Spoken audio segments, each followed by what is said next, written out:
the thing that really worries me is that the aftermath of terrible things like this is ever more government control over radical or extreme ideas. You know, the first and most natural thing is to say, why didn't we prevent it? Why didn't we stop it?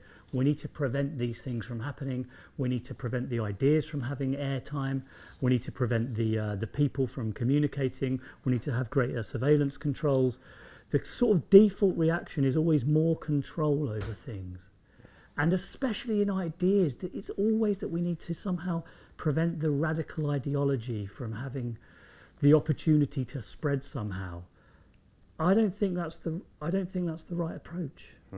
I think in the end it's better to have ideas out there, people to talk about it, people to be open about what they think about things. Right. The worry is, I mean, the government has an anti-extremism program called Prevent. Yeah, tell me about that.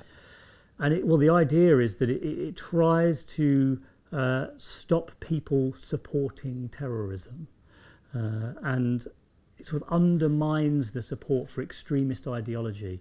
And it started off a decade ago or so, really targeted on stopping Islamists using violence. It was a really narrowly targeted program after 2001.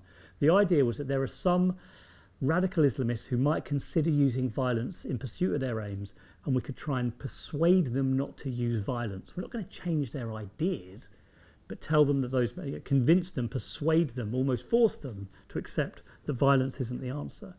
And over the last 10 years, that has just spread. It's got bigger and bigger and bigger. And now it's sort of about any idea that's not in support of Britishness or is against British values or is against democracy is considered to be in some ways a little bit dangerous. And we need to maybe report that to the authorities, and then people will have an intervention so that they're not going to be sort of infected with these radical ideas. And it starts off with Islamism, and it gets bigger and bigger, then starts including far-right groups, then far-left groups, and then before you know it, anything outside their little tiny, narrow window of acceptable political views is going to be deemed extreme, and then liberal democracies and the idea to think differently is going to be too dangerous. People will be afraid of it. And that is what I worry about the long-term effect of terrorist attacks is that it closes down the kind of opportunity for people to think differently, because even ideas we disagree with, they don't get beaten by being silenced. Yeah, it sounds like a bad science fiction novel, what you're describing.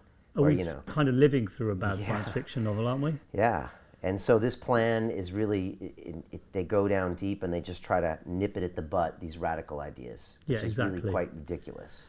You think we should air them and talk about them and try to have some type of discussion around that as opposed to extinguish? Yeah, absolutely. Absolutely. I mean, a lot of it is the culture that it creates. You know, to me, the biggest danger in society is self-censorship. It terrifies me. It's not that people are going to be sent to prison for saying the wrong thing. It's that nobody dares speak out. Nobody dares speak the truth. Nobody dares say what they really believe. Because even if the government says we're not going to arrest you for saying radical things, but you might have to have an intervention where we'll talk to you about those ideas. That's enough to stop people feeling like their ideas should be talked about.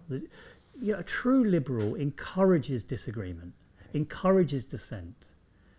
A true liberal seeks out the devil's advocate and wants them on the stage saying their piece, because it forces everybody to think for themselves. Forces you to determine what you care about. Anything that stops that, that undermines that, that makes people feel nervous about speaking, that worries me a lot. And I think, unfortunately, that could be the direction that we're heading in. Continue watching this fascinating conversation for free by clicking on the link below to visit our website, learn from the best minds in the world, and connect with a community of passionate people building the best versions of themselves. Just click on the link below, and I'll see you on the inside.